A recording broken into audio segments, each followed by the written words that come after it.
सभी को जय मसीह की।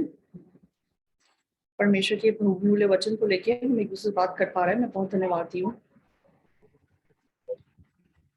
तो ये परमेश्वर का वचन अगर आपके मनों में बैठ जाए तो परमेश्वर के द्वारा तैयार किया हुआ बहुत सारा अनुग्रह आप पा सकेंगे, मैं ऐसा मानता हूँ। तो आज हम उत्पत्ति 27 से वचन देखेंगे। उत्पत्ति 27:1 से पढ़ना शुरू करेंगे। जब इसाक बूढ़ा हो गया और उसकी आंखें ऐसी धुंधली पड़ गई कि उसको सूझता ना था, तब उसने अपने जेठे पुत्र एसाव को बुलाकर कहा, हे मेरे पुत्र। उसने कहा, क्या आज्ञा? उसने कहा, सुन, मैं तो बूढ़ा हो गया हूँ और नहीं जानता कि मेरी मृत्यु का दिन कब होगा, इसलिए अब तू अपना तरकश और धनुष आदि हथियार लेकर मैदान में जा और मेरे लिए अहेर करना। तब मेरी रुचि के अनुसार स्वादिष्ट भोजन बनाकर मेरे पास ले आना कि मैं उसे खाकर मरने से पहले तुझे जी भर के आशीर्वाद दूं। तब एसाव अहेर करने को मैदान में गया। जब एसाव से ये बात कह रहा था, तब रिबका सुन रही थी। इसलिए उसने अपने पुत्र याकूब से कहा, सुन, मैंने तेरे पिता को तेरे भाई एसाव से ये कहते सुना है, तू मेरे लिए अहेर करके उसका स्वादिष्ट भोजन बना कि उसे खाकर मुझे यहोवा के आगे मरने से पहले आशीर्वाद दूं।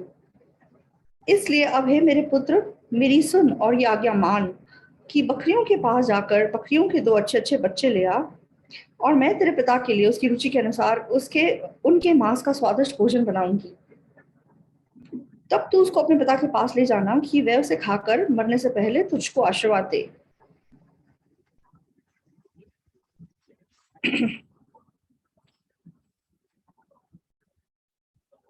याकूब ने अपनी माता रबका से कहा, सुन, मेरा भाई एसाव तो रोंआर पुरुष है और मैं रोमहीन पुरुष हूँ। कदाचित मेरा पिता मुझे टटोलने लगे तो मैं उसकी दृष्टि में ठग ठहरूंगा और आशीष के बदले शाप ही कमाऊंगा।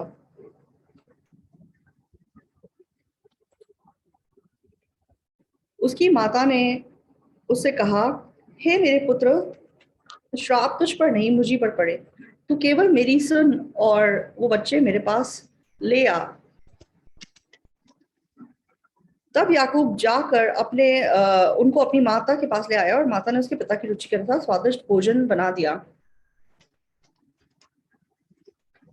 तब रिबका ने अपने पिलौते पुत्र एसाव के सुंदर वस्त्र जो उसके पास घर पे थे लेकर अपने छोटे पुत्र याकूब को पहना दिए और बकरियों के बच्चों की खालों को उसके हाथों में और उसके चिकने गले में लपेट दिया और वह स्वादिष्ट भोजन और अपनी बनाई हुई रोटी भी अपने पुत्र याकूब के हाथ में दे दी।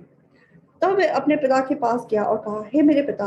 उसने कहा, क्या बात है? हे मेरे पुत्र, तू कौन है? याकूब ने अपने पिता से कहा, मैं तेरा जेठा पुत्र एसाव हूँ। मैंने तेरी आज्ञा के अनुसार किया है, इसलिए उठ और बैठकर मेरे अहेर के मांस में से खा कि तू जी से मुझे आशीर्वाद दे।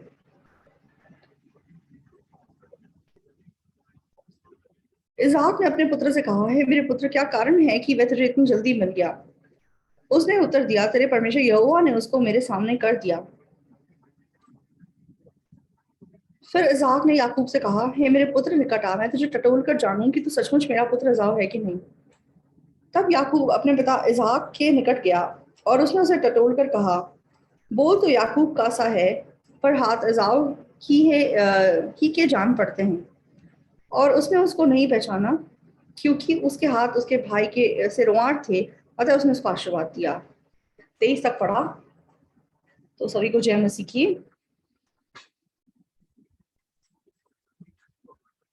तो इस दुनिया में बाइबल पे विश्वास करने वाले, परमेश्वर विश्वास करने वाले लोग बहुत हैं, लेकिन अलग अलग डिनोमिनेशंस हैं, प्रेस्बिटेरियन और मतलब बैप्टिस्ट और ये वो बहुत सारे डिनोमिनेशंस।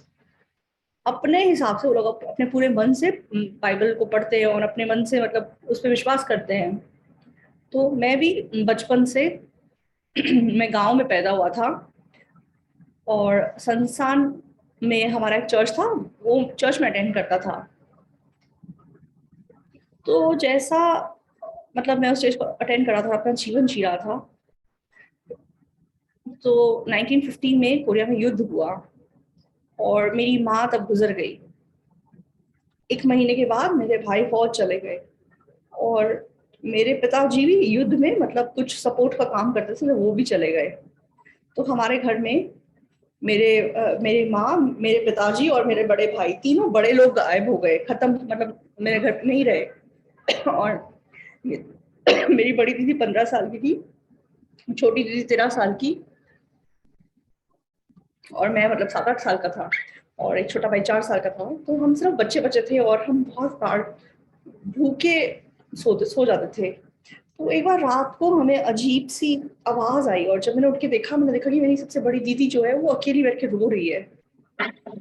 तो मतलब क्योंकि हमारे पास खाने को खाना नहीं था और कैसे क्या करना है पता नहीं था। तो मतलब हम उस दिन सारे भाई बहन बैठ के रोए और फिर सो गए। तो उसके बाद मैं 10 साल का हुआ, 15 साल का हुआ, तो मैं बचपन में बहुत भूखा रहा था। इसलिए मतलब मेरा पेट इतना बाहर निकला हुआ था और हाथ पैर इतने पतले थे। तो मतलब जैसे पोषण की कमी थी। हमारे देश में ज्यादातर लोग तब ऐसे ही थे, मतलब सब लोग बहुत मुश्किलों में अपना जीवन जीते थे। तो जब मैं करीबन 15 साल का हुआ, तो मैंने चोरी करनी शुरू की। दोस्तों के साथ मिलके दूसरों के गेहूं के खेत में जाके गेहूं को तोड़ के लेके आना, और फिर पहाड़ में जाके कहीं आग लगा के उसको भून के फिर खा लेना। तो वो गेहूं इतनी स्वाद लगती थी। और कभी किसी के खेत से आलू चोरी करना, कभी किसी के बाग से सेब चुरा लेना। तो ऐसी चीजों ने मेरे मन में मुझे बहुत बड़ा पापी बना दिया, और मैं निरंतर पाप में जैसे गिरता चला जा रहा था। तो मैं सुबह सुबह की प्रातकालीन सभा में बहुत मेहनत से जाया करता था, और मैं हमेशा चर्च में जाके क्या प्रार्थना करता था, हे प्रभु मैं पापी हूँ, मेरे पाप क्षमा कर दे। प्रभु आज मुझे अपने दोस्तों से दूर रखना, और उन दोस्तों के साथ मुझे बुरे काम करने से दूर रखना। लेकिन हर शाम को मैं देखता कि मैं फिर अपने दोस्तों के बीच में बैठा होता, और फिर मैं चोरी करता। और जब मैं वो गेहूं को भून के खाता तो वो इतना मतलब स्वाद लगता। और मतलब फिर मैं दुख में गिर जाता और फिर घर वापस आ जाता। तो जब मैं 19 साल का हुआ तो मैंने बाइबल को पढ़ना शुरू किया। तो बाइबल में 1800 पेज हैं। तो एक पेज पढ़ने में मुझे 2 मिनट लगते हैं। तो तो मतलब अगर 1800 पेज 2 मिनट के हिसाब से आप हिसाब लगाएं, तो 60 घंटे पूरी बाइबल को पढ़ने में लगते हैं। तो एक दिन में जब मैंने 10 घंटे बैठ के बाइबल पढ़ी, तो ऐसा करके मैंने पुराना और नया नियम सारा एक ही बार में पढ़ लिया। तो मैं नहीं जानता था, लगातार मैंने बाइबल को पढ़ा। तो बाइबल को मैंने एक बार पढ़ा, 2 बार पढ़ा, 10 बार पढ़ा, 20 बार पढ़ा। तो बहुत सारे पास्टर्स मतलब बाइबल के एक अध्याय को लेके प्रचार करते हैं, लेकिन मतलब बाइबल की सारे वचनों को जोड़ना नहीं जानते।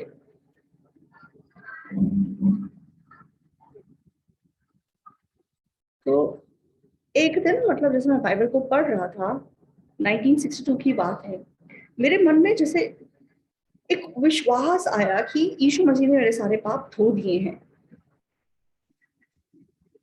तो मुझे बिल्कुल वो सपने के समान लगा। तो मुझे ये नहीं पता कि कैसे ऐसा हुआ। तो हमारी उम्र के जो लोग थे, तो मतलब उस जमाने में चर्च में ज्यादा लोग नहीं होते थे, इसलिए हम लोग क्वायर करते थे, हम ही लोग संडे स्कूल के बच्चों को पढ़ाते थे, और फिर हम यूथ का काम भी करते थे, सब कुछ हम करते थे। और हर शनिवार हमारे चर्च में मतलब संडे के लिए क्वायर प्रैक्टिस होती थी। तो एक दिन क्वायर प्रैक्टिस खत्म होने के बाद मैं सबके सामने जाके खड़ा हो गया, और मैं सबको बताने लगा कि कैसे यीशु मसीह के लहू के द्वारा मेरे पाप धुल गए, और मैंने सबको कहा कि आप लोगों को भी पापों की क्षमा प्राप्त करनी चाहिए। तो सारे लोग मेरी बात सुन के बहुत हैरान हो गए, और फिर वो बोलने लगे कि आ, आ, भाई पार्क, हम मुझे भी ऐसा लगता है कि मैं पाप की वजह से बहुत परेशान हूँ, तो कैसे मैं भी पापों की क्षमा पा सकता हूँ? वो ऐसा मुझसे पूछते थे, लेकिन मुझे समझाना नहीं आता था। तो मुझे ये विश्वास था कि मेरे पाप धुल गए, लेकिन कैसे पापों की क्षमा पाई जाती है, समझा नहीं सकता किसी को। तो उसके कुछ समय के बाद मैंने अपनी दीदी को बताया। दीदी ने मुझे क्या बोला, "उक्सू, ये बहुत बड़ी समस्या होती है। तो जितना ज़्यादा किसी अनाज का फूला पकता है, वो झुक जाता है। तो अगर तेरा आत्मिक जीवन अच्छा है, तो तुझे नम्र बनना चाहिए।" तो हमारे चर्च के पास्टर बोलते हैं कि वह पापी हैं, और एल्डर बोलते हैं कि वह पापी हैं। और तू मतलब तू कौन है कि तू बोल रहा है कि तेरे अंदर पाप नहीं है और तू धर्मी है? तो फिर मैं अपनी दीदी को भी समझा नहीं पाया कुछ भी। लेकिन ये सच्चाई कि मैंने पापों की क्षमा प्राप्त कर ली, वो बहुत मेरे मन में स्पष्ट थी। लेकिन किसी को मुझे समझाना नहीं आता था कि पापों की क्षमा कैसे पाई जाती है। बस मैं इतना ही बता पाता था कि आपको पापों की क्षमा पानी है। तो एक बार एक एक हमारी मतलब यूथ सिस्टर मुझे सड़क पे मिली, और मतलब वो बहुत मतलब जैसे हमारी नज़दीकी दोस्त थी। तो मैंने उनको बोला कि "बहन, तुझे भी पापों की क्षमा पानी होगी।" तो वो एकदम से मुझ पे गुस्सा हो गई। उसने मुझे घूरा और उसने बोला कि "पार्थ भाई, तू होश में आ जा। तो तू क्या पास्टर से भी बेहतर है? जाके पास्टर को बताओ ये सब कुछ जो तुम हमें बोलते रहते हो।" तो मैं बहुत शॉक हो गया उसका रिएक्शन देख के। लेकिन उसके बाद मतलब मैं एक कमरा था जहाँ हमारे यूथ ग्रुप इकट्ठा होते थे। मैं मतलब उस कमरे में अंदर जाने वाला था, मैंने बाहर से सुना कि वो लोग मेरी बात कर रहे हैं। वो बोल रहे थे कि ये पाकुक्सु, हाँ, देखो कितना कैसा कैसा आदमी है, बोल रहा है कि उसके अंदर पाप नहीं है। हम उसे जानते हैं, ऐसा कैसे बोल सकता है वो? तो मैं अंदर जाने वाला था, लेकिन मैंने मतलब ऐसे ही मतलब मैं अंदर नहीं गया, और मैं वापस आ गया और मुझे बहुत अकेला-सा महसूस हुआ। तो सच में मेरे पास चर्च के अलावा और कोई दोस्त नहीं थे और कोई जान-पहचान वाले नहीं थे।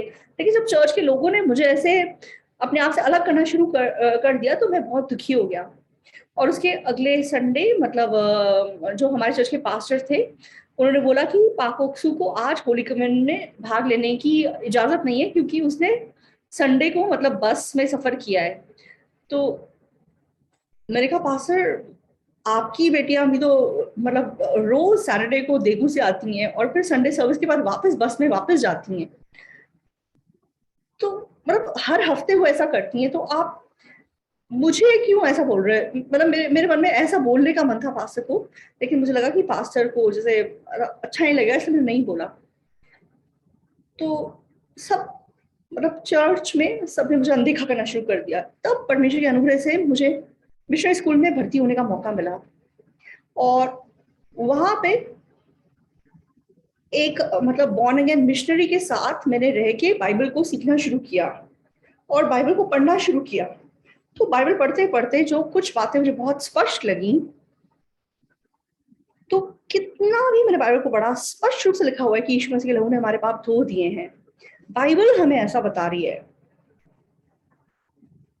लेकिन समस्या क्या है, आज कोरिया के सारे चर्चेज़ यही बताते हैं कि हम सब पापी हैं।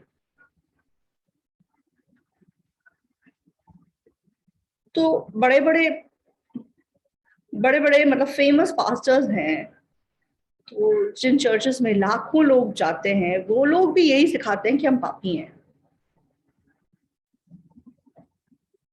तो इसीलिए मुझे वो लोग स्वाभाविक रूप से गलत शिक्षक बोलते हैं। तो जब हम बाइबल को पढ़ते हैं, वहाँ पे मतलब साफ-साफ लिखा हुआ है कि यीशु मसीह के लहू से हमारे पाप धुल चुके हैं।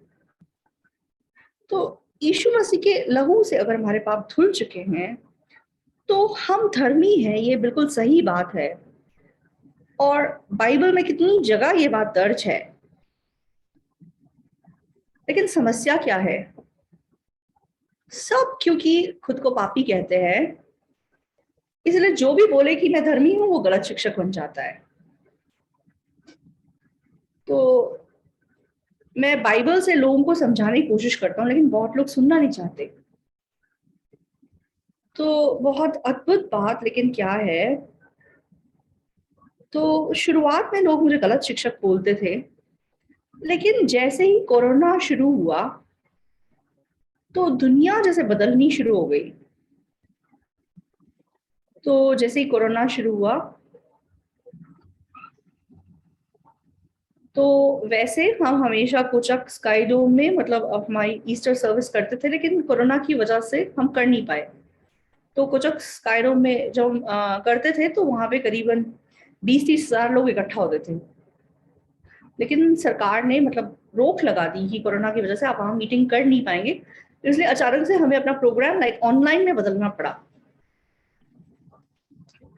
तो ऑनलाइन में करने के टाइम पे हमने सिर्फ लाइक कोरियन में नहीं किया, तो हमारे सर्विस को रशियन, चाइनीज, इंग्लिश और फ्रेंच, स्पेनिश, इन 5 भाषाओं में अनुवाद के द्वारा हमने प्रसारित किया।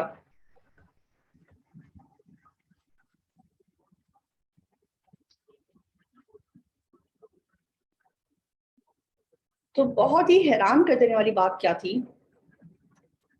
हर घंटे 20 लाख लोग आए और हमारे सर्मन को उन्होंने सुना। मुझे शुरुआत में विश्वास नहीं हुआ।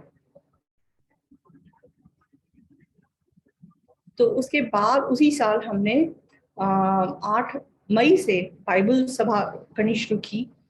तो मुझे विश्वास नहीं हुआ कि जो हमारे सर्मन है वो 276 मतलब टीवी चैनल्स ने अपने अपने टीवी पे दिखाए, बिना पैसे लिए उन्होंने उसको प्रसारित किया। और उसके बाद उसी साल अक्टूबर में उन्होंने फिर से बाइबल सभा की, तो करीबन 655 चैनल्स ने उसका प्रसारण किया।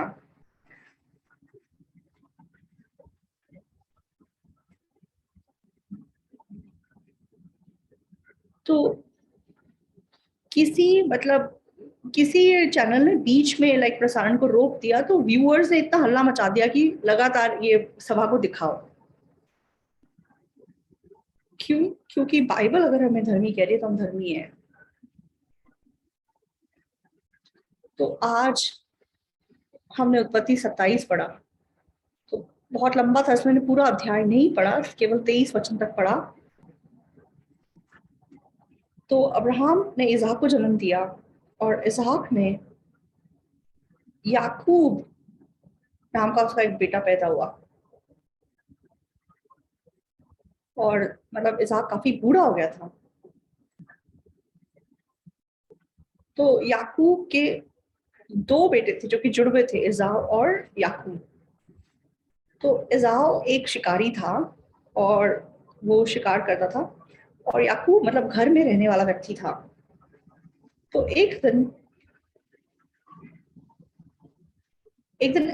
इसहाक ने इसाव को बुलाया और इसाव से कहा कि सुन, मैं तो बूढ़ा हो गया हूं और नहीं जानता कि मेरी मृत्यु का दिन कब होगा, इसलिए अब तू अपना तरकश और धनुष आदि हथियार लेकर मैदान में जा और मेरे लिए अहेर कर ले आ।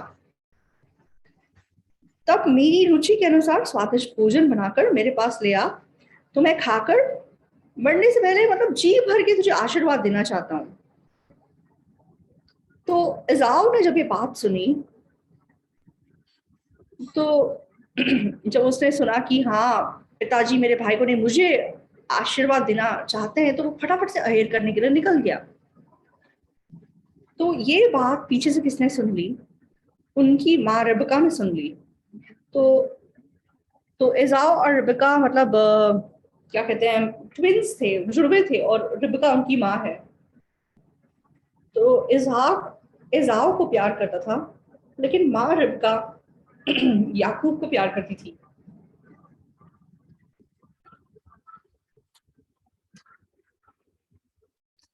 तो माँ याकूब को क्या बोलती है, सुन तेरे तेरे पिता ने जो तेरे भाई को बताया वो मैंने सुना है, तो तेरे पिता तेरे भाई को मतलब जी भर के आशीष देना चाहते हैं।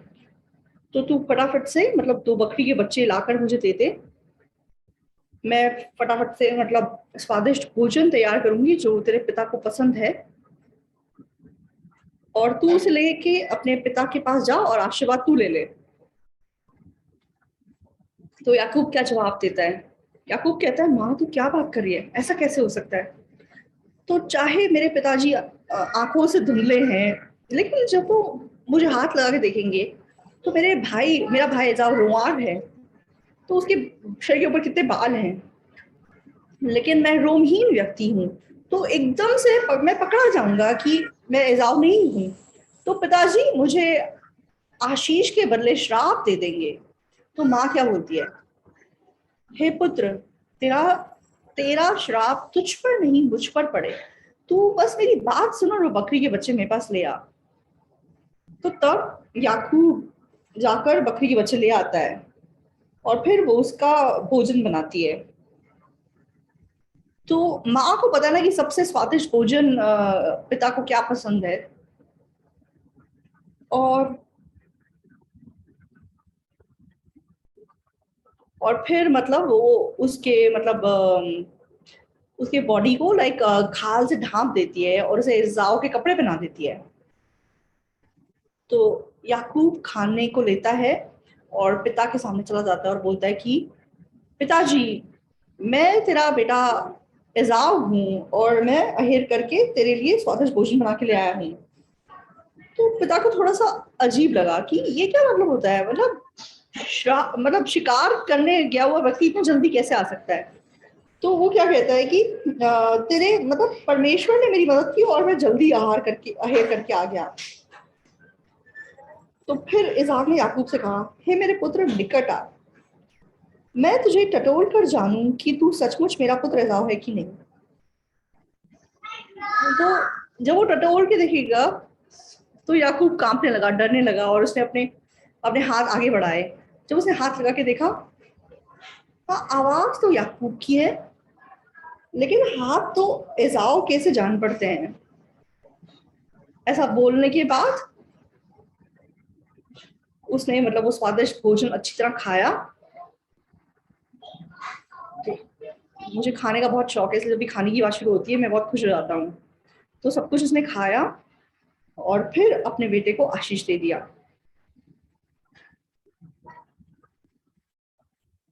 क्या उसको क्या आशीष दिया कि मतलब हर प्रकार का आशीष उसको दे दिया उसके पिता ने। और जैसे ही वो जाता है, एसाव मतलब मेहनत से शिकार करके लेके आता है और फिर उसे मेहनत से पकाता है और फिर अपने पिता के सामने खड़ा हो जाता है और कहता है कि हे मेरे पिता, उठकर अपने पुत्र के अहेर का मांस खा ताकि मुझे जी से आशीर्वाद दे। तो मतलब इज़हाक हैरान रह जाता है, तू कौन है, मैं तेरा जेठा पुत्र एसाव हूँ। क्या, फिर वह कौन था जो अहेर करके मेरे पास ले आया था और मैंने तेरे आने से पहले सब में से कुछ कुछ खा लिया और उसको आशीर्वाद दिया।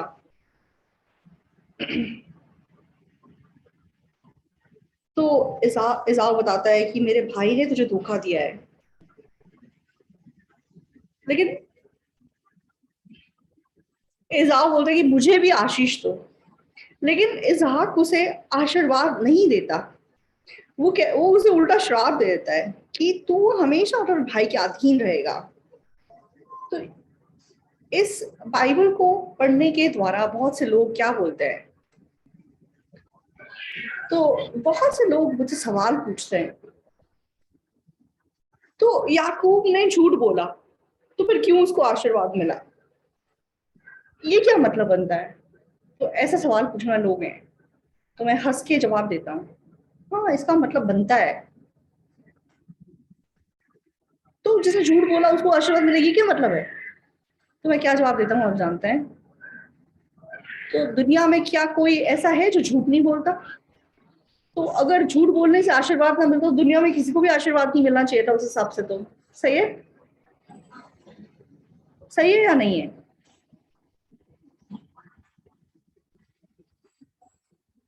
तो एजाव तो इतना सिंसियर था, फिर उसको क्यों आशीर्वाद नहीं मिला।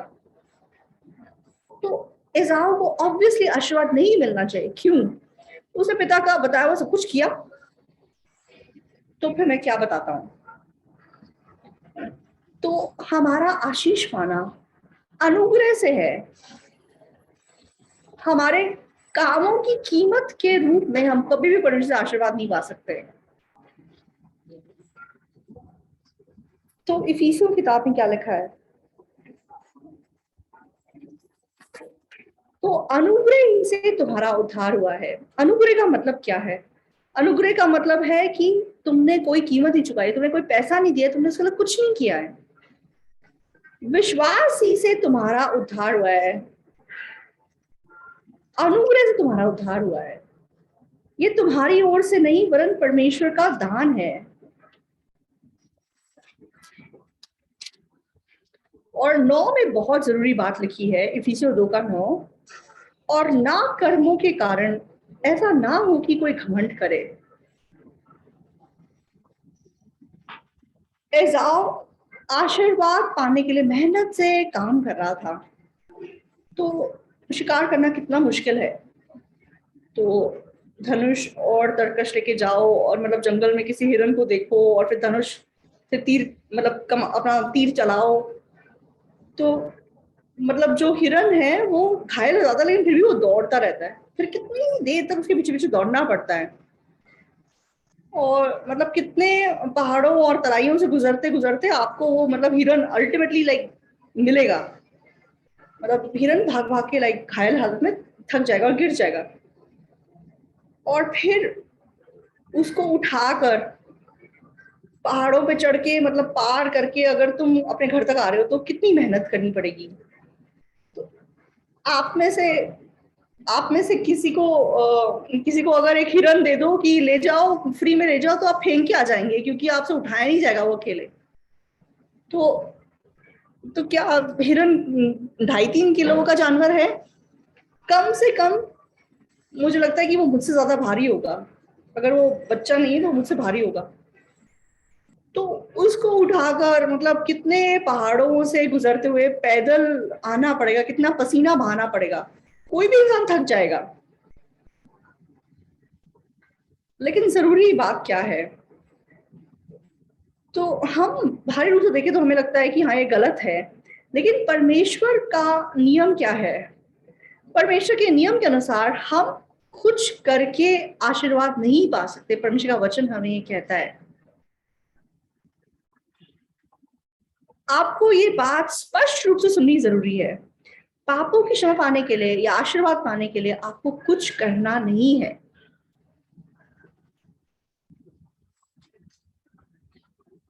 क्योंकि विश्वास ही से अनुग्रह के द्वारा तुम्हारा उद्धार हुआ है। तो अनुग्रह अनुग्रह किसी के घर की बेटी का नाम नहीं है।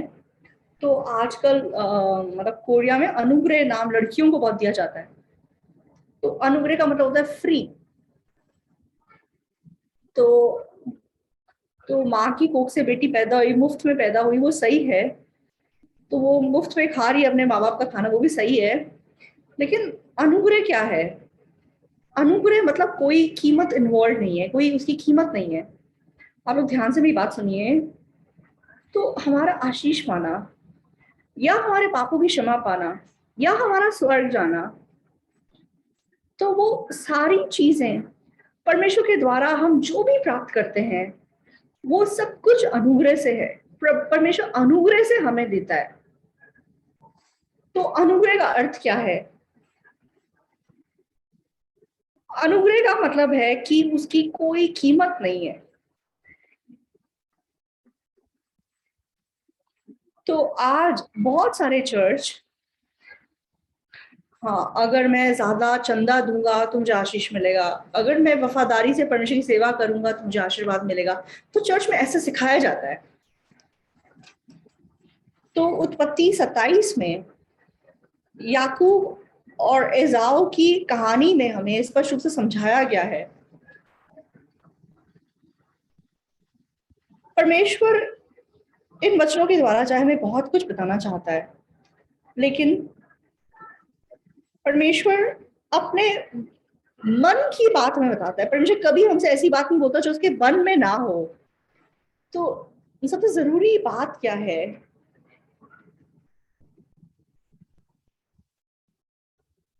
कि यहोवा का वचन हमें बताता है कि तेरी सोच और मेरी सोच अलग है।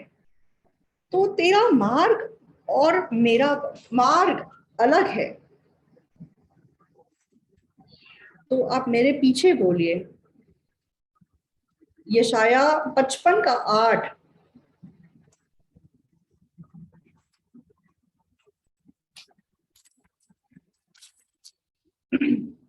क्योंकि यहोवा कहता है, मेरा विचार और तुम्हारे विचार एक समान नहीं, ना तुम्हारी गति और मेरी गति एक सी है। तो हमें हमें हमारे विचार में हमें लगता है कि जब हम लगन मेहनत से कुछ करेंगे तब हमें परमेश्वर से आशीष मिलेगा। लेकिन परमेश्वर ऐसे व्यक्ति को आशीष नहीं देता है। क्यों?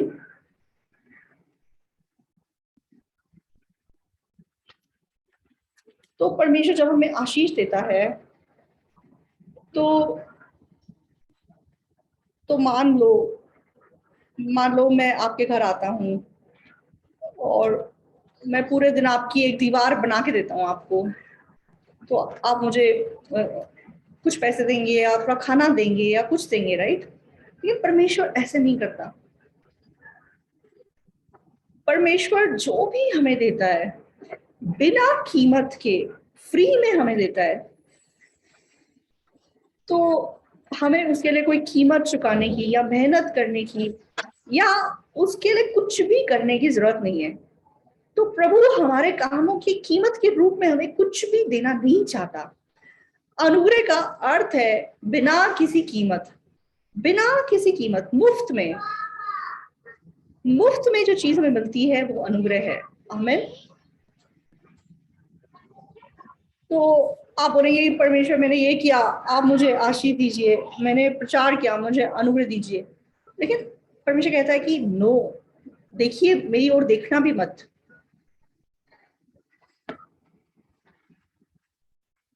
तो क्योंकि विश्वास के द्वारा अनुग्रह ही से तुम्हारा उद्धार हुआ है। अनुग्रह का मतलब मुफ्त है। विश्वास के द्वारा अनुग्रह ही से तुम्हारा उद्धार हुआ है। तो हमारा उद्धार विश्वास और अनुग्रह के द्वारा है। तो जब हम पापों की क्षमा प्राप्त करते हैं, हाँ मैंने ये किया, मैंने मेहनत किया, मैंने मैंने ऐसे किया और मैंने वैसे किया, इसलिए मैंने प्रभु से आशीष पाया। तो प्रभु, अगर आप ऐसे प्रभु से कुछ पाना चाहेंगे वो नहीं देगा। प्रभु आपको हर चीज मुफ्त में देना चाहता है। इसलिए मतलब इस दुनिया की शुरुआत से कितने सारे ऐसे उदाहरण हैं, वो सारे शायद परमेश्वर बाइबल में नहीं लिख सकता था। इसलिए याकूब और इज़ाऊ की कहानी को परमेश्वर ने बाइबल में लिखा है कि इज़ाऊ ने मेहनत की और अपनी मेहनत की कीमत के रूप में उसे आशीर्वाद पाने की कोशिश की, लेकिन उसे नहीं मिला। लेकिन याकूब ने चाहे कुछ नहीं किया, लेकिन माँ के द्वारा तैयार किए हुए भोजन को लेकर वो पिता के पास गया और उसने आशीर्वाद को प्राप्त किया। उसे खुद ने कुछ नहीं किया, माँ के कामों की वजह से वो आशीष पा सका। तो हमें परमेश्वर का आशीष मिलने के लिए मुझे मेहनत से प्रार्थना करनी है, मुझे ऑफरिंग देना है, मुझे ये करना है और मुझे वो करना है। तो परमेश्वर ऐसी हालत में कभी भी आपको आशीर्वाद नहीं देता है। तो इसको समझाने के लिए उत्पत्ति 27 में परमेश्वर ने इस कहानी को दर्ज किया है। आमीन।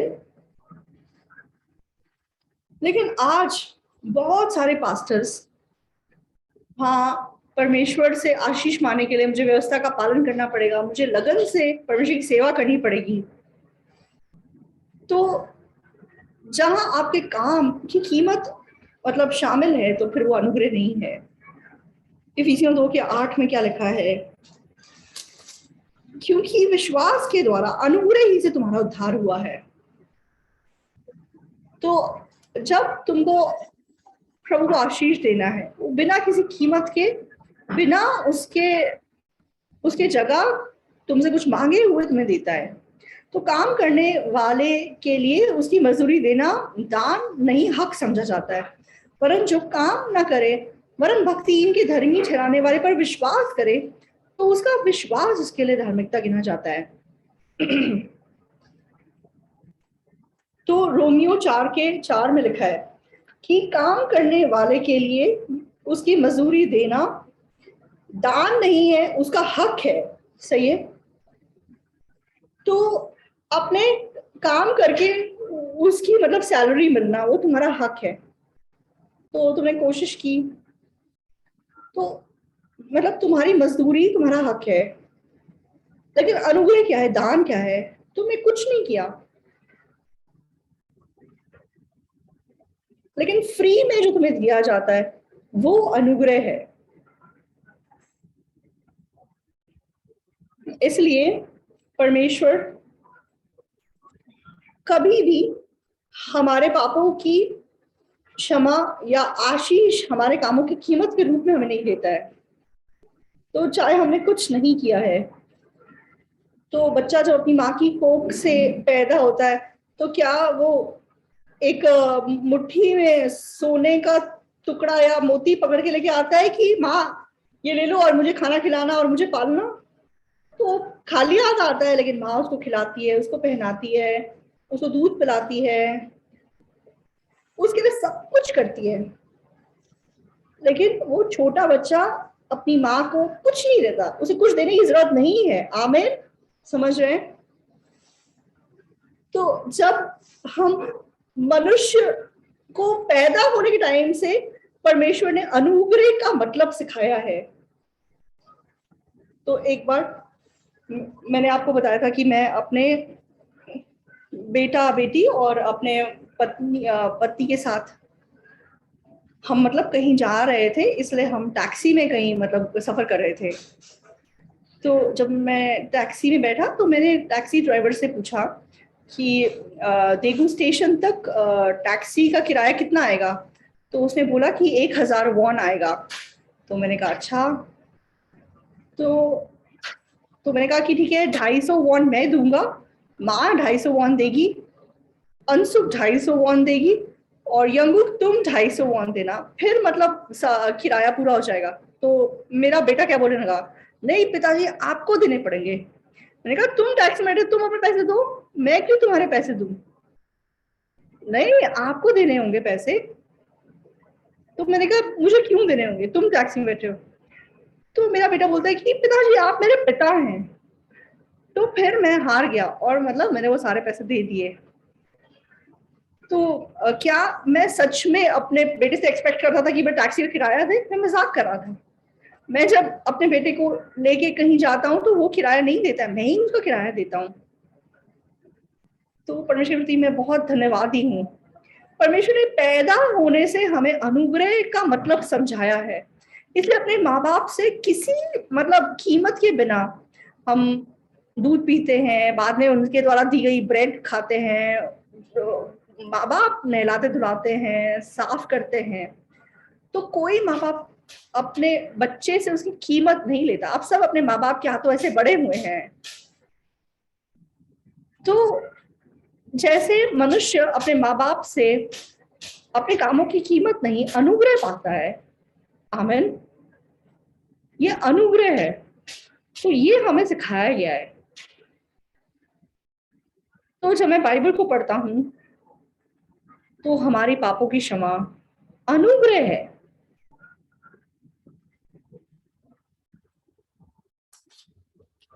तो अनुग्रह ही से तुम्हारा उद्धार हुआ है। तो उद्धार पाने के लिए अगर हमने थोड़ा सा भी कुछ किया हो तो क्या वो अनुग्रह है या नहीं है? तो बिल्कुल भी अनुग्रह नहीं है। तो उत्पत्ति 27 में जब याकूब की कहानी को सुनते हैं, बहुत से लोग सवाल करते हैं। सबसे पहला सवाल, पास्टर याकूब ने तो झूठ बोला था, तो फिर उसको क्यों आशीष मिला? तो फिर मैं उनसे पूछता हूँ, दुनिया में कोई है जो झूठ नहीं बोलता? तो जिसने अभी तक कभी झूठ नहीं बोला, अपना हाथ खड़ा कीजिए। आप में से कोई है जिसने अभी तक कभी झूठ नहीं बोला है? तो आप सारे झूठे यहाँ इकट्ठे हैं, सही है? इसलिए तो झूठ बोला फिर भी क्यों आशीष मिला? इसका मतलब क्या हुआ? वो बोलना चाहते कि हाँ हम तो झूठ नहीं बोलते, हमें आशीष मिलना चाहिए, लेकिन उसको क्यों आशीष मिला है? लेकिन क्या ऐसा है, क्या कोई ऐसा है जिसने कभी झूठ झूठ नहीं बोला? तो तो मतलब कितनी हंसी की बात है। तो परमेश्वर से जो कुछ भी मिलता है वो सब अनुग्रह है, उसमें से कुछ भी हमारे कामों की कीमत नहीं है। खास करके हमें पापों की क्षमा देने के लिए परमेश्वर यीशु मसीह को भेजा, तो हमारी हम कोई प्रभु ने कीमत नहीं मांगी, सब कुछ हमें अनुग्रह से मिला। लेकिन आज बहुत सारे चर्चेस क्या बताते हैं या क्या सिखाते हैं, वो गलत जानते हैं। हाँ, मुझे मुझे मेहनत से प्रार्थना करनी पड़ेगी, मुझे अच्छा करना पड़ेगा, तब मुझे आशीष मिलेगा, तो कामों के द्वारा नहीं। तो हम कुछ भी हम परमेश्वर, अगर हम अपनी कामों की कीमत के रूप में परमेश्वर से कुछ पाने की कोशिश करेंगे तो परमेश्वर हमें कुछ नहीं देगा। तो हमें बस ऐसे ही सब कुछ मिलता है, याद रखिए, बस ऐसे ही मिलता है। तो आपको मेहनत, आपके कीमत, मतलब कुछ करने की जरूरत नहीं है। विश्वास से हम सब कुछ प्राप्त कर सकते हैं।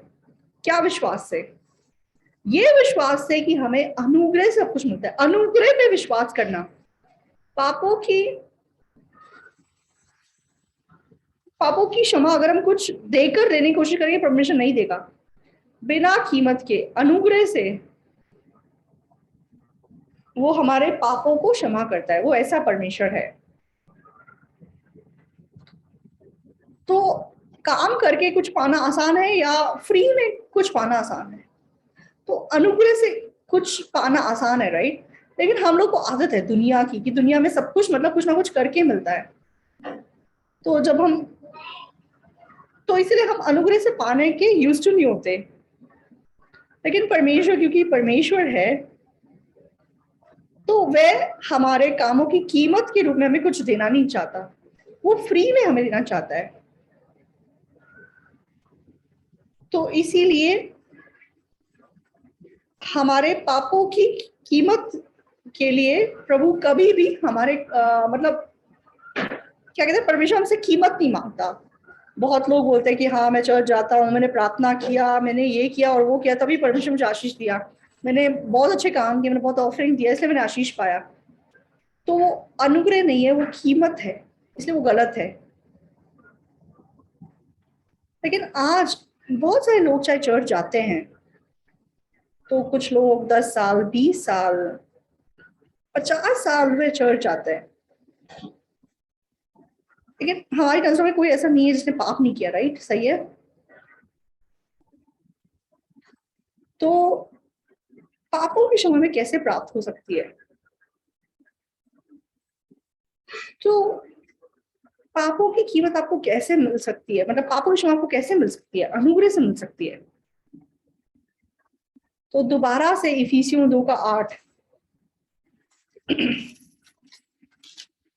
क्योंकि विश्वास के द्वारा अनुग्रह ही से तुम्हारा उद्धार हुआ है, और ये तुम्हारी ओर से नहीं पर परमेश्वर का दान है। तो ये उद्धार परमेश्वर का दान है, ये फ्री में हमें दिया गया है। हाँ, मैंने मतलब सप्त का दिन माना, मैंने दशवान दिया, इसलिए मुझे उद्धार मिला, तो फिर क्या वो अनुग्रह है? तो ऐसा व्यक्ति उद्धार नहीं पा सकता। प्रभु का वचन हमें ये बताता है।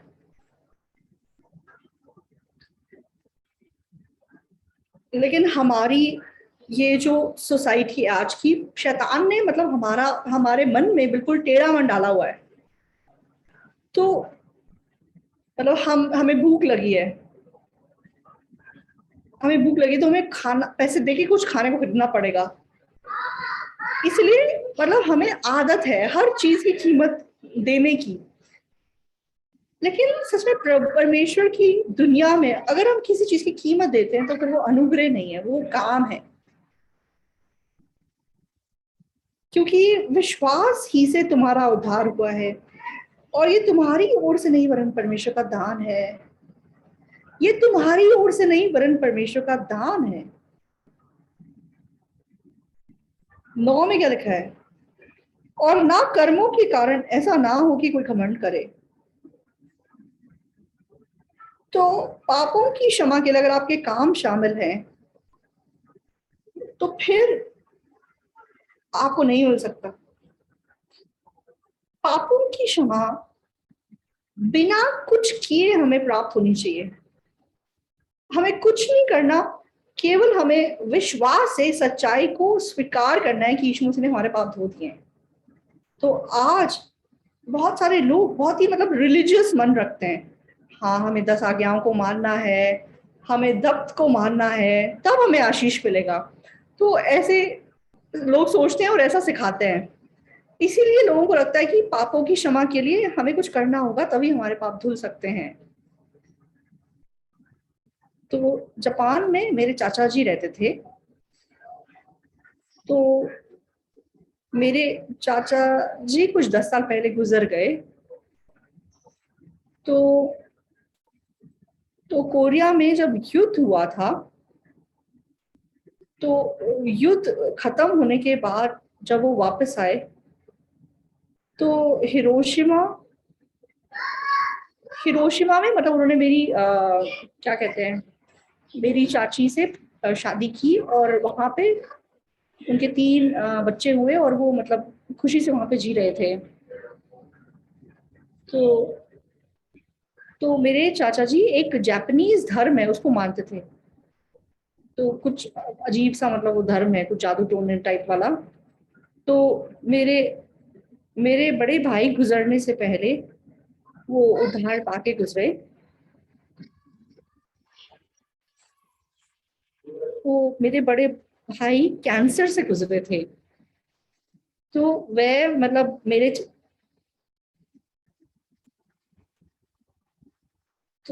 तो, मेरे चाचा जी और मेरे बड़े भाई बीमार थे, तो मतलब जल्दी से मतलब क्या कहते हैं फ्लाइट से आए और अपने धर्म का कुछ उनको लाइक प्रीच करने की कोशिश कर रहे थे, लेकिन तब तक मेरे भाई ने उद्धार पा लिया था। तो उस वजह से हमारी आपस में थोड़ी लड़ाई हो गई थी चाचा जी के साथ, क्योंकि मैं एक पास्टर हूँ।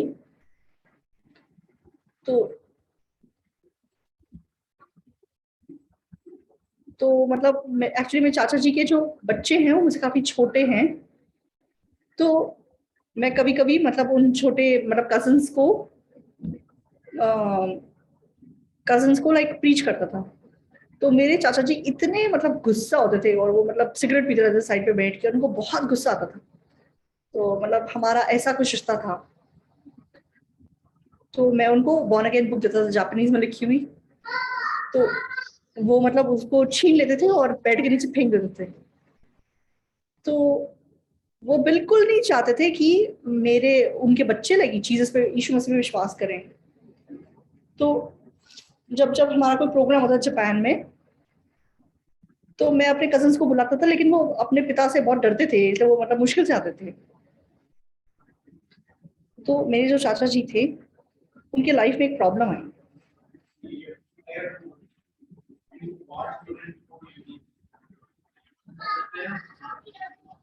तो मतलब काफी लंबा जिए थे वो, ऑलमोस्ट 100 के होने वाले थे, लेकिन उनको भी कैंसर हुआ। और जब मैं हॉस्पिटल गया, तो डॉक्टर ने बोला कि आपको ऑपरेशन करना होगा। तो मतलब डॉक्टर्स ने बोला कि आपके मतलब दिमाग के साइड पे कोई एक लाइक लम्प सा बना हुआ है। अगर मतलब अगर जैसे कुछ ब्रेन हैमरेज जैसा कुछ आपको हो सकता, तो एकदम आप मर सकते हैं। तो तो मतलब वो ऑपरेशन ही कराना चाह रहे थे। वो कह रहे थे कि मैं अब मेरी उम्र इतनी ज्यादा हो गई है, मैं अपने बॉडी में मतलब चाकू नहीं लगवाना चाहता, मैं मर जाऊंगा कोई बात नहीं। तो फिर डॉक्टर से बोला कि फिर हम आपके साथ क्या करें, आप डिस्चार्ज हो जाइए। तो ठीक है, मैं डिस्चार्ज आता हूँ। तो उनको मतलब अपने बॉडी पे मतलब कोई कट नहीं लगवाना, ऐसा उनका लाइक माइंड था। तो डॉक्टर्स ने उनको डिस्चार्ज करते हुए क्या बोला कि अभी ये घर जाते जाते भी मर सकते हैं, सोते सोते भी मर सकते हैं, कभी भी मर सकते हैं। तो उन्होंने बोला कि ठीक है मैं मर जाऊंगा, और वो घर आ गए। तो जब वो घर वापस आए, तो वो 1 साल और जिंदा रहे। तो जब उन्होंने डॉक्टर की ये बात सुनी, हाँ तुम सोते सोते मर सकते हो, कभी भी मर सकते हो, तो मतलब उनके मन पे जैसे वो मृत्यु हावी हो चुकी थी, हमेशा वो सोचता कि मैं मर सकता हूँ। तो फिर भी वो सुबह सुबह मतलब अपने वो मंत्र, नाम्यो रांगी करके अपने कोई मंत्र पढ़ते थे अपने धर्म के। लेकिन जब वो मृत्यु के सामने खड़े हुए तो नम्यो होरांगी, क्या सच में ये मुझे खुश बना सकता है? क्या ये सच में मुझे स्वर्ग ले जा सकता है? उनके मन में एक सवाल उत्पन्न हुआ। तो मैं चाहे मंत्र पढ़ रहा हूँ, क्या सच में मैं मरने के बाद कोई अच्छी जगह जा सकता हूँ? वो डाउट उनके मन में आ गया। तो मेरे चाचा जी नाम्यो ओरांगे हमेशा मतलब पहले बहुत बहुत लगन से करते थे, फिर उनकी लाइक वो आवाज धीमी होती चली गई, नाम्यो ओरांगे नाम्यो ओरांगे, मतलब वो मंत्र पढ़ते हुए भी उनको लाइक असुरक्षित सा महसूस होता था। तो हम लोग मरने के बाद लाइक हमारे मन में बाइबल में दिया हुआ मुझे स्पष्ट वादा है कि हम कहाँ जाने वाले हैं, लेकिन मेरे चाचा जी ऐसे नहीं थे। तो एक दिन मेरी चाची ने देखा कि वो बेड के नीचे घुस रहे हैं। तो क्या कर रहे हैं उन्होंने ध्यान से देखा, तो जो किताबें मैंने उनको दी थी उन्होंने बेड के नीचे फेंक दी थी, वो उनको बाहर निकाल रहे हैं। तो तब उन्होंने जापानीज में लिखी हुई पापों की क्षमा का रहस्य वो किताब को पढ़ा। तो एक हफ्ता उस किताब को पढ़ने के बाद तो वो मतलब आंसू बहाने लगे। हाँ ये सच्चाई है। हाँ मेरा भतीजा जो बोल रहा है वो सच है। मेरा भतीजा बड़ा आदमी है, वो जो बता रहा है वो सच है। और उन्होंने उद्धार प्राप्त कर लिया, उद्धार पा लिया। तो उन्होंने मेरी चाची को बोला कि तुम भी ये किताब पढ़ो।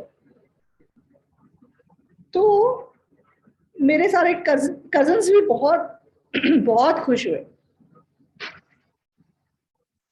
तो ये उद्धार हम कुछ करके प्राप्त नहीं करते। तो मेरी बात को सुनकर तो जो मुझे भेजने वाले पे विश्वास करता है वो अनंत जीवन पाता है, यीशु मसीह कहते हैं। और मतलब वो मृत्यु से बच जाता है। तो ये प्रभु का वादा है। तो उसके बाद मेरी चाची ने भी उद्धार पाया और फिर वो गुजर गई। तो मेरे छोटे भाई लोग भी मतलब यीशु मसीह पे विश्वास करके बहुत खुश हुए। तो उद्धार पाने के बाद मेरे मेरे पिता ने भी उद्धार पाया, मेरी दीदियों ने उद्धार पाया, मेरे पिता ने बिल्कुल नहीं मरने के पॉइंट पे उद्धार पाया।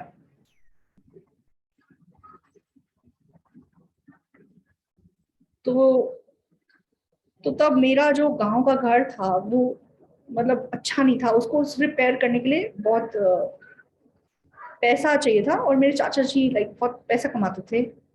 तो मेरे पिताजी उनसे हेल्प चाहते थे इसे।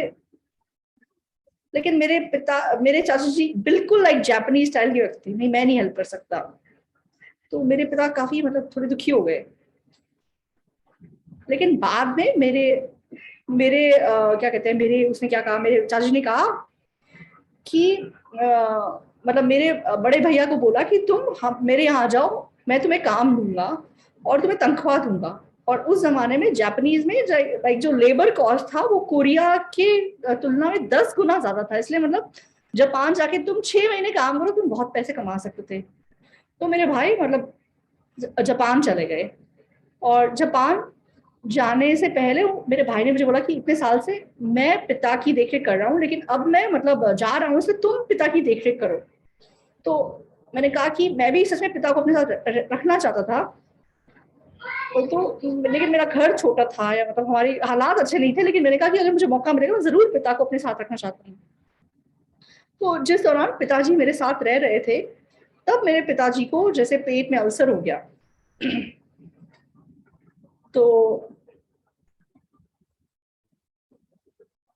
तो लाइक बहुत उनके पेट में तकलीफ रहती थी, मतलब अल्सर्स की वजह से। तो आजकल मतलब उस बीमारी का काफी अच्छा इलाज है, लेकिन उस जमाने में ऐसा नहीं था। तो एक दिन मैंने सुबह सुबह पिताजी को देखा कि उसने उल्टी की और उनकी उल्टी में बहुत सारा खून आया। और जब उनका हीमोग्लोबिन लेवल चेक किया तो जो 14 होना चाहिए, उनका हीमोग्लोबिन 8, और बाकी बाद में जाके 5.7 तक वो नीचे चला गया, इसलिए उनको लाइक ब्लड चढ़ाना पड़ा। तो जब पिता ने खून की उल्टी की तो मैं और मेरी पत्नी और मेरे पिताजी, हम 3 लोग एक जगह पे थे। तो मैंने जिंदगी में पहली बार किसी को खून की उल्टी करते हुए देखा था। तो मेरी पत्नी एकदम से वो देख के रोने लग गई, लेकिन मैंने पिताजी को साफ किया, उनके कपड़े वगैरह वगैरह बदले।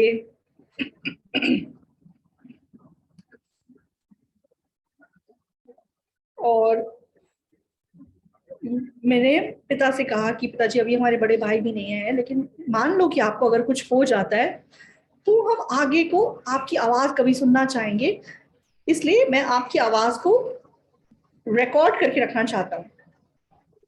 तो पिताजी, आप जो भी बोलना चाहते हैं मैं रिकॉर्ड कर लेता हूँ, तो भैया अगर बाद में आएंगे वो भी सुन लेंगे, तो इसलिए जो भी आप बोलना चाहते हैं आप बोलिए। तो फिर मैंने 1 घंटे की एक कैसेट में उनकी आवाज रिकॉर्ड करी। तो पिताजी बोलने लगे कि मैं मरने वाला हूँ, तो मेरी तो मुझे मतलब माँ की कब्र के बगल में दफना देना गांव में। और मेरे मतलब मरने के बाद मेरे डेड बॉडी को धोना या कपड़े बदलने का काम मेरा दोस्त है किम, उसको मतलब बता देना करने के लिए, क्योंकि मैंने बचपन से उसकी बहुत मदद की है। वो मेरे शरीर को मतलब खुशी के मन से मतलब मेरी सफाई कर देगा। और फिर मैंने उनसे कहा, पिताजी आपके मरने के बाद जैसा आपने बोला है, हम आपका मतलब जो भी अंतिम संस्कार है बिल्कुल ऐसे ही करेंगे जैसा आपने बताया है। लेकिन पिताजी, आपका प्राण कहाँ जाएगा, आपका आत्मा कहाँ जाएगा?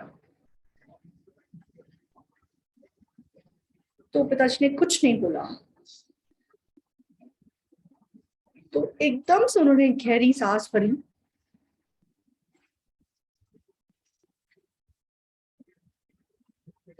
तो उन्होंने बोला कि मैं स्वर्ग जाना चाहता हूँ, लेकिन बहुत ही मतलब धीमी आवाज में उन्होंने कहा,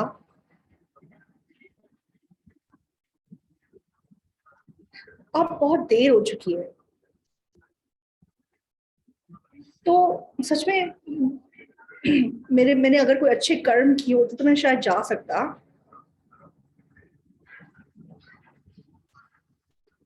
तो बहुत ही मतलब धीमी सी आवाज में उन्होंने कहा। तो तब मैं बहुत खुश हुआ। तो सबसे पहली बात, मैं इस बात से खुश हुआ कि मैं एक पास्टर हूँ। तो मैंने अनगिनत लोगों को प्रचार किया है। तो मुझे ऐसा लगा कि आज तक मैं प्रैक्टिस कर रहा था कि एक दिन मैं अपने पिता को सुसमाचार प्रचार कर सकूं। और दूसरी बात जिसके लिए मैं बहुत खुश था वो ये था कि पापों की क्षमा पाने के लिए अपने कर्मों की कोई जरूरत नहीं है, या अनुग्रह से है। तो मेरे पिताजी लेटे हुए थे, तो मैंने वहां पे एक बाइबल सभा कर दी। तो जब मैंने बात अपने पिता से शुरू की थी, तो मैं अपने मन ही मन क्या बोल रहा था, मैं बोल रहा था, परमेश्वर धन्यवाद, यीशु मसीह तेरा धन्यवाद, हे प्रभु, तूने मेरे पापों के लिए क्रूस पे इतना कष्ट सहा और अपनी उद्धार मुझे दे दिया।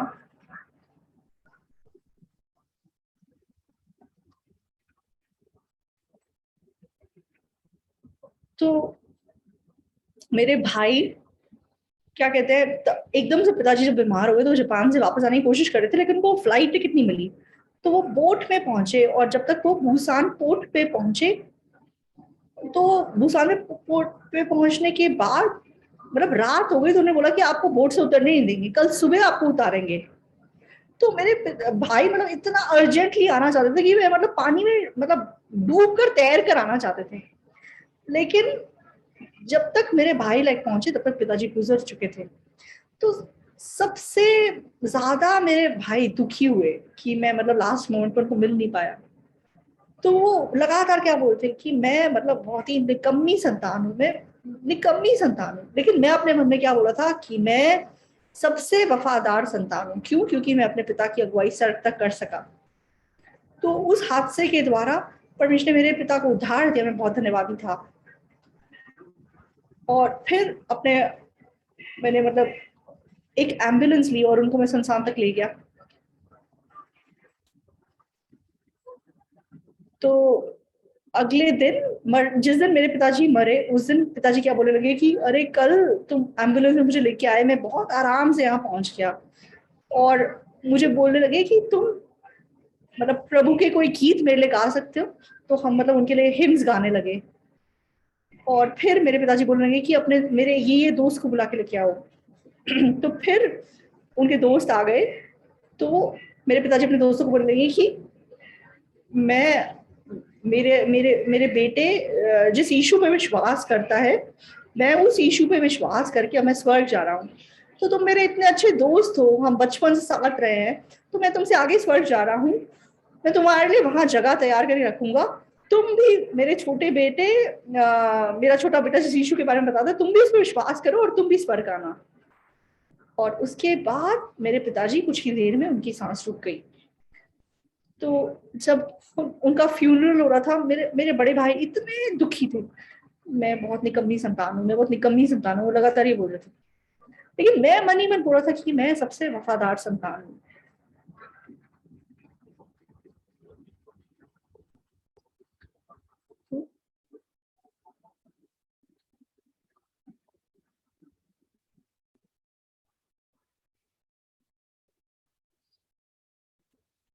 तो फिर मतलब फ्यूनरल का सारा मतलब जो काम वाम था वो मेरे बड़े भाई ने किया कि मतलब मैं और कुछ नहीं कर पाया अपने पिता के लिए, कम से कम मैं ये करना चाहता हूँ। फिर उसके बाद मेरे मतलब भाई ने भी उद्धार पाया, मेरे पिताजी ने भी उद्धार पाया, मेरे छोटे भाई ने भी उद्धार पाया, मेरे मेरे पूरे परिवार ने उद्धार पाया। तो उसके बाद मेरे चाचा जी जापान में है, मेरे कजन सारे, मेरी चाची, सबने उद्धार पाया। मैं बहुत धन्यवादी हूँ। तो ये उद्धार सच में मुफ्त है। तो आप कुछ करके अगर उद्धार पाने की कोशिश करेंगे, आपको उद्धार नहीं मिलेगा। तो हमारे पापों की क्षमा के लिए सब कुछ यीशु मसीह ने किया है। यीशु मसीह ने क्रूस पे जो हमें करना था उसको पूरा कर दिया है। आमीन। तो आज बहुत सारे लोग कुछ करके उद्धार पाने की कोशिश करते हैं।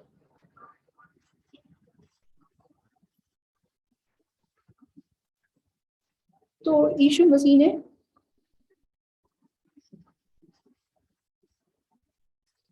सच में हमारे पापों के लिए अपनी जान को दिया और हमारे पापों की कीमत उन्होंने चुका दी। तो उद्धार सच में मुफ्त है। तो बहुत लोग अपनी मेहनत या लगन से पाने की कोशिश करते हैं, इसलिए वो उद्धार नहीं पा सकते। तो अनुग्रह ही से तुम्हारा उद्धार है, क्योंकि विश्वास से अनुग्रह के द्वारा तुम्हारा उद्धार हुआ है। मैं आपसे पूछना चाहूंगा, तो एसाव ने आशीष पाया या याकूब ने आशीष पाया? तो क्यों एसाव को आशीष नहीं मिला? क्योंकि उसने अपने कामों की कीमत के द्वारा पाने की कोशिश की। परमेश्वर हमें मुफ्त में उद्धार देता है। तो जो काम करता है उसका मतलब उसकी कीमत देना उसका हक है। इसलिए जो काम नहीं करता वरन भक्तिहीन के धर्मी ठहराने पर विश्वास करता है, उसका विश्वास उसके लिए धार्मिकता कहना चाहता है। तो हम भक्तिहीन हैं, हमने पाप किया है, हमने बुराई की है, हमने गलत किया है, लेकिन यीशु मसीह ने बिना किसी कीमत के हमारे पापों को धो दिया है। तो जब हम इस सच्चाई पर विश्वास करते हैं तो उतना काफी है। लेकिन दुख की बात यह है कि बहुत सारे चर्च आज यही सिखाते हैं कि तुम्हें मतलब 10 आज्ञाओं को मानना पड़ेगा तब तुम स्वर्ग जा सकते हो। लेकिन बाइबल हमें नहीं बताती है। तो बाइबल में कहती है क्योंकि विश्वास से अनुग्रह से तुम्हारा उद्धार हुआ है, और ये तुम्हारी ओर से नहीं वरन परमेश्वर का दान है। ये परमेश्वर का दान है, ये हमें विश्वास करना होगा। ये हमारे कामों से नहीं है, ना कर्मों से कि कोई व्यक्ति घमंड कर सके। अगर हम कुछ कर रहे हैं तो वो गलत है। जो भी आप कर रहे हो उसे फेंक दीजिए। प्रभु ने बिना किसी कीमत के हमारे पापों को क्रूस पे माफ किया है। आप उस सच्चाई पे विश्वास कीजिए, तब आप अनंत काल के परमेश्वर का आशीष पा सकेंगे। सच में हम प्रार्थना करेंगे। पवित्र पिता परमेश्वर को धन्यवाद देते हैं। प्रभु एसाव ने मेहनत की और आशीष पाने की कोशिश की। प्रभु हम भी कुछ करके आपसे आशीष पाना चाहते थे, लेकिन प्रभु आपने हमें बिना किसी कीमत की आशीष दिया है। प्रभु यहाँ पे जो कोई भी मौजूद है प्रभु, चाहे उन्होंने कोई काम नहीं किया है, यीशु मसीह ने क्योंकि हमारे पापों की कीमत चुकाई, इसलिए हमारे पाप धुल चुके हैं। विश्वास ही से हमारा उद्धार हुआ है। ये बहुमूल्य सुसमाचार इस पूरी दुनिया में फैल सके। चर्च जाने वाले लोग जो 10 आज्ञाएं मानते हैं, पश्चाताप करते हैं, अंगीकार करते हैं, प्रभु वो भी मुफ्त में मिलने वाले इस उद्धार को प्राप्त कर सकें, आशीष पा सकें। यीशु मसीह के नाम से हम प्रार्थना करते हैं, आमीन। धन्यवाद सबको।